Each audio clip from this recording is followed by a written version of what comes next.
All right, let's look at tonight's games. We'll start with Arizona and Cleveland. In Cleveland, 640. Rodriguez against Don't Call Me Blake Lively. Speaking of hot. Lively was really good on his first outing back off the IL there, Scotty. I was pretty impressed with how he threw the ball, but we got the same type of situation. What are we going to get from Eduardo Rodriguez back for the first time? That's the big question mark. The Guardians have now lost, 3 in a row, which is very unlike them. It feels like this is a spot I want to back the Guardians, but the way these two teams are also hitting, 8 seemed like a little bit of a low number too, so I wouldn't mind an over in this one either. I got to tell you, Arizona wins every night. Cincinnati and Miami tonight in South FLA. Lodolo against Meyer with a total of 8. You see the Reds at minus $1.50 on the money line. On the run line, you know what to do. Yeah, no, I mean, let's all be realistic here. We told you earlier, De La Cruz over 1.5 bases, over a half a steal, and you can thank me in the morning. The Reds, once again, will come to play against Miami. And I believe Miami, Scotty, is the major league worst team against left-handed pitching. So I think we're good here backing the Reds. San Diego and Pittsburgh, Dylan Cease against Falter at PNC at 640. And, I'm seeing Pittsburgh as a $1.50 dog. Why is nobody talking about Dylan Cease for a Cy Young?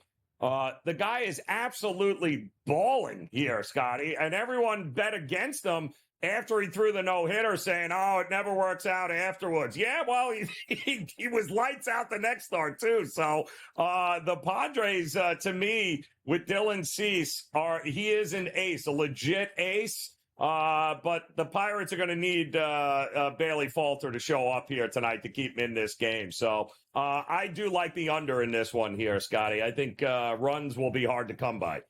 The Giants are on fire right now. Birdsong at DC against Gore in our nation's capital. And San Francisco minus $1.20. Washington at even money. The total is 9, Joe. Love the Giants in this one. Mackenzie Gore going the wrong way. He's getting crushed every time he throws. He's running out of gas. I love Birdsong. I think this is a kid that's got a bright future. So I got the Giants with the advantage in the starting pitching and the bullpen. I'll go with the Giants here tonight. Rodriguez for the Orioles. Bassett Hound for the Jays in Toronto tonight. Rodriguez 13-4 with a 3.80 ERA. Baltimore's minus $1.50. Toronto plus $1.26. And the total is 8.5. Oh, my goodness. I can't think of anything I trust less than Toronto in any way, shape, or form. I'm also going with the over in this one. Baltimore has scored 6 or more runs in 6 of their last 9 games. I don't think that changes here tonight against Toronto and Bassett. I'm going with the over. All right. Milwaukee and Atlanta in Hot Town. Rhea is pitching for the Brewers at 9-3 against the elder statesman, who's 2-4. Milwaukee's plus $1.15 dogs, and the total is 9. Yeah, hot, humid Atlanta night here tonight, Scotty. It would not shock me. I think both of these pitchers can be gotten, so I'm looking at team totals to go over in this one here, Scotty, both for Milwaukee and for Atlanta. Tampa and St. Louis at Busch. You've got Springs against Sonny Gray. Gray 10-6 with a 3.70 ERA. St. Louis is minus $1.55, and 7.5 is the total. Yeah, Sonny Gray has kind of been going the wrong way here since just before the All-Star break and just after here. He seems to be running out of steam. Remember how good Springs was, Scotty, before he blew his arm out? This guy was a Cy Young, candidate for Tampa. He was unbelievable.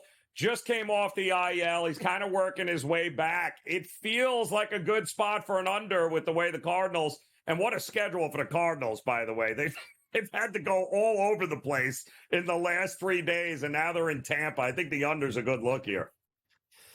All right, so I guess they're going with Tyler Mahle for Texas against Valdez in Houston at Globe tonight.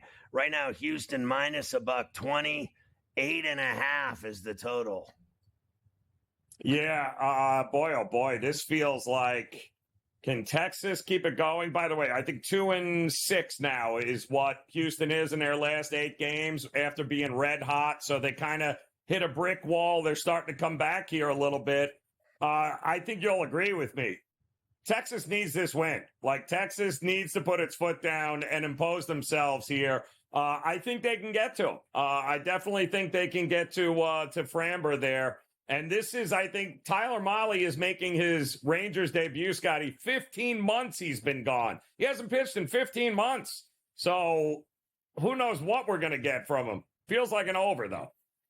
Let's go to the Twins and Cubs at Wrigley. Lopez and Imanaga. And I'm seeing a pick 'em right now, both ways. Lopez is 10-7, Imanaga 8-2. They've both been brilliant. I'm seeing it as a pick 'em. I like Imanaga over 4.5 strikeouts in this one, Scotty, and I like the Twins to win. And I'll tell you why. This is now the second back-to-back start in which Imanaga has got 4 days of rest. They're pitching him on every 4th day. That doesn't work in Japan, where he came from, Scotty. They don't work that often, that many innings, and that quickly. So it wouldn't shock me if he leaves a few balls over in the middle of the plate here, and these hitters are able to get it. So I like Pablo. I like the better team, which is the Twins. Wow. So, and you're thinking some home runs, too. Maybe Lewis will hit one tonight. Boston and Kansas City, a really good one. Bayo and Lugo at the K. This is a great game. Lugo's been unbelievable, 13-5, but Bayo's 10-5, and he's been just as impressive. Kansas City's minus 130, the favorite. Boston plus 110. 8.5 is the total. Seth Lugo has been lights out at home, Scotty. He's got a 2.80 ERA, and I think he will certainly keep the Boston hitters off balance a little bit. I mean, they crushed Singer last night, and then the game got away from the Royals. I think this is a little less scoring early on with these two pitchers. I do like Kansas City in the first 5. I think they can get to Bello quicker than what Boston's going to be able to get to Lugo. How about Vinny P with a long ball tonight to ring the bell? Pasquantino from the left side against Bayo. All right, let's go to the next game. Mets and Colorado at Coors. Severino against Freeland. Sevy's been great. He's minus $1.50 favored. The total's 11.5 in the thin air. Oh, my goodness. Isn't this the spot where we're supposed to take the 1.5 with the home team who has a pitcher on the mound and Kyle Freeland, who, Scotty, I can't understand it. I can't explain it. But Kyle Freeland is a better pitcher at Coors than he is on the road. So I don't get it. But it wouldn't shock me if the Mets win this game but have to do it in epic come-from-behind fashion. I'll take the 1.5 with Colorado. All right, the White Sox and A's at the Ashtray. Stripling for the A's. He's miserable, 2-10, but so is Cannon for the Sox, 1-5. They've lost 21 games in a row. Oakland, minus 227. 8.5 is the total. We ain't catching the fallen knife in any way, shape, or form with the White Sox. So let's go A's. Come on. Let's get it done on the run line. Come on. Yeah, on the run line.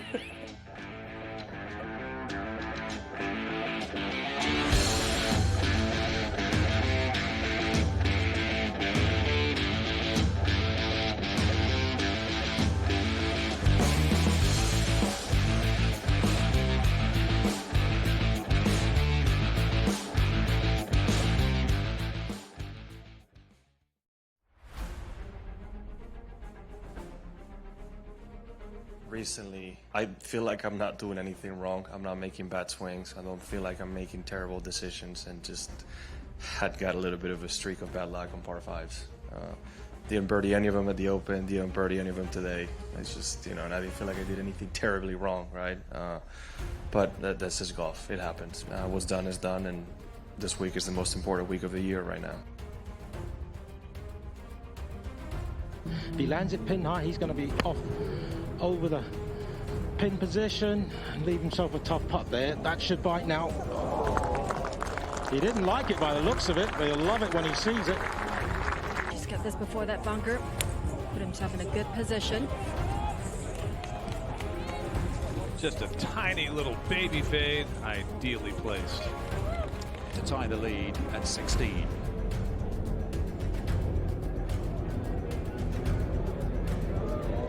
Oh, he's playing well, isn't he, John Rahm? And OMG, what a championship Sunday we just witnessed.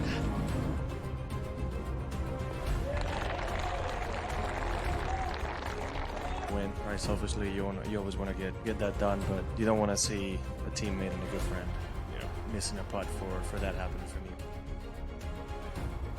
The Live Golf League delivers every single event, doesn't it? I mean, what an incredible finish there. You know what, Cyril Hatton, I feel for him. He's been playing beautiful golf. In fact, since Miami, he's been the best player in our league based on the strokes gained metric. I'm really happy that I had my first Live Golf win.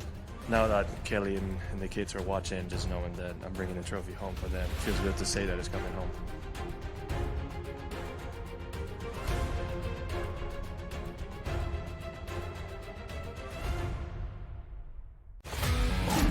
The brighter the lights, the bigger the stakes.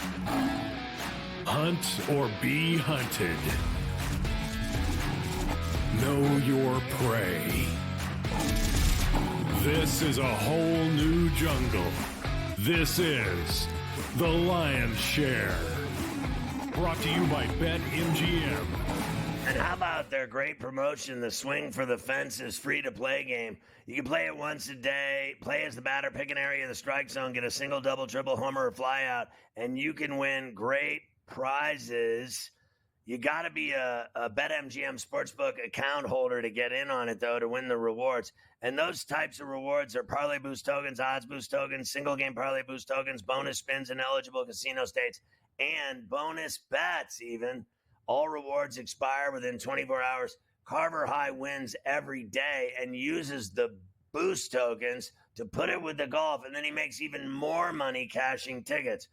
We continue with the last two games tonight in baseball with Joe Raineri, Detroit and Seattle in the Pacific Northwest. Montero for Detroit. He's awful against Castillo, which you would think this would be a Seattle night. They're minus 205, 7.5 the total.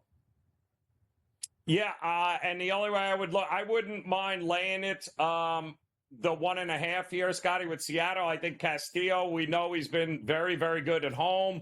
It's not exactly a great hitter's ballpark. Detroit without Riley Green is ineffective. They're not going to score a lot of runs. I think Seattle can win this game by margin. It feels like a 5-1 kind of game, and I think that's the way I'd look at it.